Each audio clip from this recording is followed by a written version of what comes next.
Called him at 7:36 p.m. I remember the number. Hey, Pop. Hey, what's up, monkey man? So listen, can I talk to you about something? Sure. I said, Dad, I don't want to go to law school anymore. I want to go to film school. A little bead of sweat starts to go down the back of my neck. I'm like, here it comes. You want to what? I thought he was going to go into other stuff about like my ass. You think I'm paying for that? You know, that could be a hobby, but you know, that's not a real job. I thought all this was coming. And after about a 5-second pause, he goes, I hear this. Are you sure that's what you want to do? Yes, sir. Then I hear, well, don't half-ass it. In the way he said don't half-ass it was also, okay, let's go, big boy. Own that. Put some leverage, get some horsepower behind where you're going. Go do it. If you're gonna do it, do it. Say what you can do. Do what you say. If you can't do it, don't say you can do it. Don't over leverage yourself. Don't over leverage a decision and then jump in and kind of dip a toe. I think I'll try it out. No, think if you're gonna try it out beforehand, but when it's time to go, dive. Finish it, find out. Come out the other side. Don't leave it and go, ooh, if I just would, that keeps me up at night. I think it keeps a lot of us up at night. When you half-ass something and you just don't know whether you failed or succeeded, got what you want or didn't get what you want, finding out and looking in the mirror and going, I didn't half-ass it, I went all the way, I found out, and that ain't for me. Or I found out and you damn right that is for me. That's a great place to get to. Let's go to the dream. Let's flip that script. I always have gone from nonfiction to say, let's make that the dream. Just keep living. Art emulates life. So I flipped it and said, let's go to dreams. Let's go to poems, prayers. These are pursuits of an ideal beauty. These are in between the lines. This is in between the math. This is not academic. This is not intellectual. These are ideals that we pursue, the beginner's mind that we have as a child before we know worse. And I don't want to be ignorant. I don't want to be foolishly optimistic. Let's look to those and believe that we can still make those real. I grew up only knowing sort of the courage of the persistence. Be resilient, endure, get up, dust yourself off, go. The problem with that, the Achilles heel with that is if you get up and you have the courage to keep on going every time and get up and dust yourself off, you make the same mistakes each time around because you never backed up to have what I've now learned and still learning is the courage to go, no, I'm gonna let some people pass me in the race right now because I'm gonna look at why I keep stepping in that damn same pothole and twisting my ankle, the same spot. Why I keep failing when I try to get that next spot in this relationship or failing in this place to get this product of my craft to the next. There is a unique sort of circle of hell that is reserved for when you keep on making the same mistake over and over again. That you've done it, you've had to pay the penance, say that you're sorry, and then arrive straight back to the same place. Yeah, I think there's a hell in the mirror. Then I think it can become a living hell. Like I kept that poem in there, Daymares. I love that one. I do too. You know, nightmares suck, but at least you wake up and they're over. It's the ones that stick with you when you wake up and go through your day that are right there. Those are the ones, that's the living hell. You repeat offend enough, word gets out. The circles gets out. People doubt you. On your approach, you're like, yeah, but don't do this. I mean, all of a sudden, you're going places and you gotta look over your shoulder.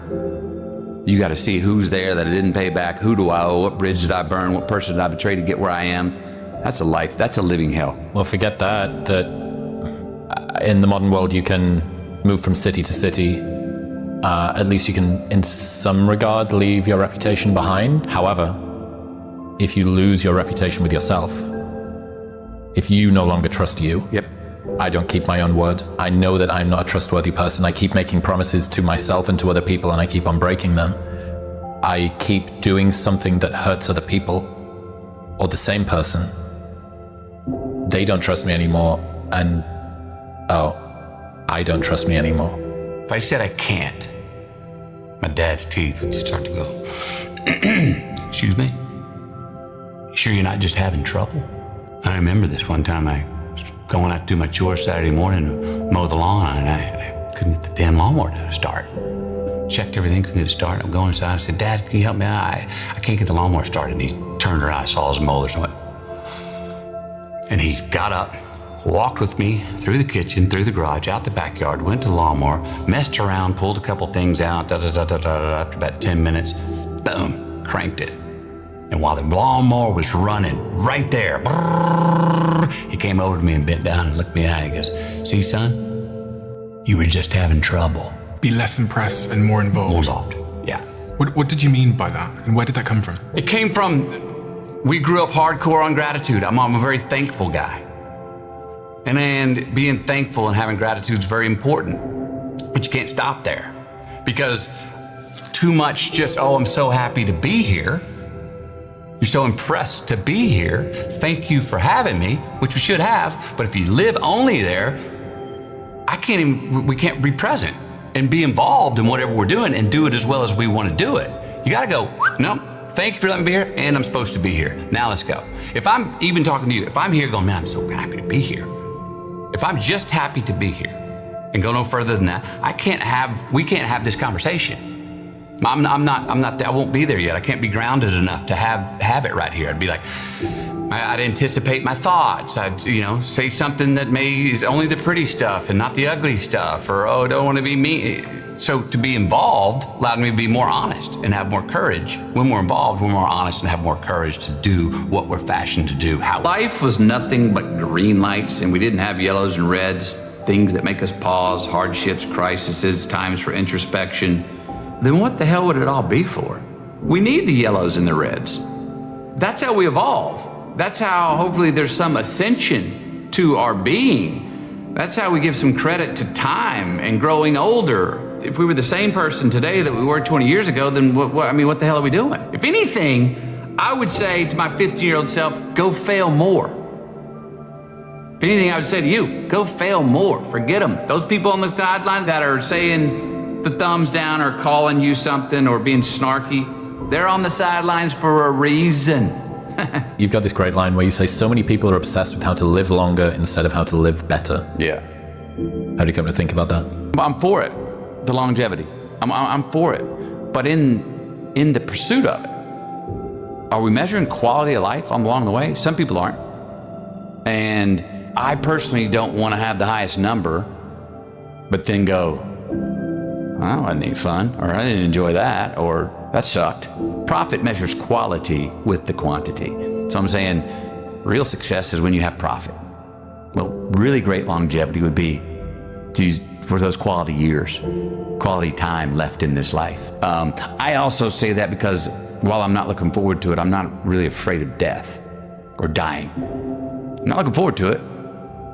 I'm shaking my boots if I'm face to face with that great white. You know what I mean? I'm not looking forward to it, but I see it as obviously it's inevitable, and obviously I personally see it as hopefully a comma, not a period. Mm-hmm. Tomorrow is not today's measurement when the misery is bad enough, right? These people don't have the suffering consideration. It's a privilege, man. I'm trying to put food on the table right now and pay my rent tonight. You want to talk to me about investing in my future? And I say, and that's part of what faith and religion are for. To help those in misery hang on to a hope that will most likely not be served them in this life. To sell them belief and faith that they will be served in the next. And what if there is nothing there, man? What if there's nothing to hope for? What if there's no next? I don't know. But either way, in misery here or without a heaven there, not having any hope or faith in anything is a certain way to remain where you are forever. But if you can find something that you can keep going, something that no matter how small to look forward to and continually have faith in and chase, well, then your life here is going to be better now, heaven or not. What about love? We always knew we were loved. There's never a question that we were loved as loving each other, loving mom and dad, being loved by mom and dad, and mom would always keep on to make sure you're loving yourself. I remember breakups, heartbroken. She'd let us mourn. She was a great ear, very sensitive ear to that kind of to pains like that, broken hearts, but only for a day. After a day, she'd crank up the AC/DC, man, and go like, now, get up. You're worth it. Her loss. Come on. Get out of bed. Come on. Quit moping. Lift your head up. Come on, buddy. We got this. Her loss. To give you the day, no more than that. Hustle, hustle, hustle. Sleep was sin in my household. Sin. I saw my dad asleep one time in my life. There's a fierce sense of independence. 30 minutes of TV a night, max. Mom would always say, why are you gonna watch someone doing something when you can go out in the world and do it yourself? Turn that damn thing off, get outside. Had to be outside. Like get out in the world, go hustle, figure it out, be home at dark. And I was like, time to become a man. Walk forward, peripheral vision, get it. Own yourself, walk forward with more courage, and start becoming the man you wanna be instead of acting like it and putting it off. I think in life you want to be finding people that believe in you more than you believe in you, that hold you to higher standards. I think that's the definition of a good friend. I think that's the definition of a good partner, a good definition of a good husband, wife. You know, that they remind us of the best of ourselves. They shine that light and remind us, because we do. I know I do. It gets, I put the blinds on it, and I don't see it. What do you wish more people knew about the price of success in life? Success has taken on different definitions over time. It used to have to do with integrity, or that actually I think was a word that was in the definition in 1901 or 11. And now, you know, money, fame, that's your definition of success. So it seems to be that, and it always has been to some extent, whoever has more is most successful. More access, more money, you're the winner. I'm not saying it's a race to the red light, but I am saying the fourth quarter of that being your goal, the residuals decline on quality of life. I've met many more very rich men who chase that dollar to be successful and to be relevant for having the most money, that the last 15, 20, even younger years were bewildered, lost, had no relationships, didn't have purpose. Chasing the dollar, they just did it. They were good at it and made it happen, but they didn't feel what they were doing. They couldn't even necessarily say what they were really good at. Just good deal makers or made the right calls in certain mathematics. But that's definition. It's also why I wasn't surprised when Trump first got elected. He had fame, he had money. We sell that every day in the West as this is how you make it. It's America. This is what you That's do. America. That's America. If success is the key, if success is the measurement, and you can get it by lying, cheating, and stealing, and still be rewarded the gold medal, that's what's happening. Are we ready to say that's okay?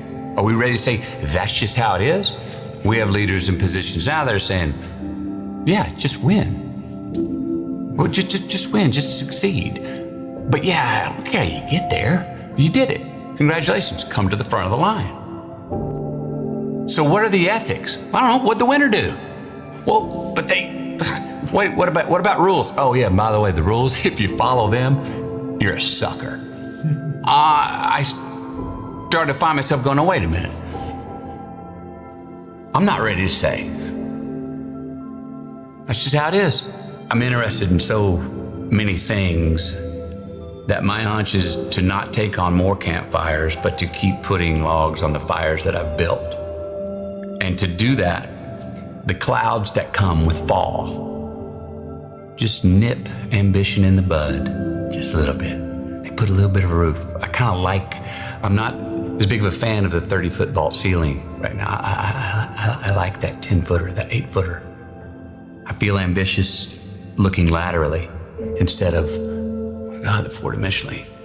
I'm looking for the dreams and the poems and the prayers to become the reality. And I like a little bit of shade. What's the difference between a nice guy and a good man? A nice guy gets along. Yeah, do that. Yeah, I'll do that. They don't necessarily have discernment or judgment, not sure what they stand for or stand against. It's like, yes, sure, yeah, hey. A good man has ideals that they stand for and they'll stand against, and when they're tested, a good man is not a nice guy. I didn't want to keep forgiving myself on Sunday. and then repeat and do the same again Monday, Tuesday, Friday, and then go, oh, now I can be forgiven. I was like, no, man. Forgive me, Father. I know what I'm doing, and I'm keep doing it. Cut the McConaughey. Quit giving yourself that out, that parachute, even though you may have it, even though word says grace of God will forgive you. I need to strong arm myself, put my damn hands on the wheel, look in the mirror and go, it's on you. Because it is. And if you forgive me and you believe that I mean, I'm truly sorry, do my best not to ever do that again. If you believe that and then you forgive me. First order of business is for me to change the behavior that I have so I don't have to come say sorry to you again. That I think we miss sometimes. That sometimes people go, I'm sorry, forgiven. Oh, cool, we're even. All right, back to it. And all of a sudden you're like, you did it again. Dude, have a little reward. I thought you were gonna course correct. You know, I've got to course correct. The offenders, for the first order of business for the offender to go, I'm gonna do what I can not to have to say I'm sorry to you again. I gotta forgive that deed, that person for that deed. And again, not necessarily trust them, but do my best to forgive them. And that can take me a while. And I think who it takes me the most time to forgive the betrayal is me. When and if I betray myself, forgiving myself. We forgive too quickly. We dust resilient. We hop up and dust ourselves off and go, forgive you, let's do it again. We do become repeat offenders because we didn't take time to put ourselves or feel the guilt of the wrongdoing and pay a little penance to look at and go, I don't want to feel this again. I don't want to do that action again to make myself feel this way. It doesn't feel like me. I don't want that person to have that sadness or anger with me again, or the world to have that sadness and anger from this deed. I don't want to feel that again. And that takes some pause. What's better? Take eight big risks in life, sin once, miss the mark once, but get achieve seven out of 8, or take 100 risks and achieve 8 of them.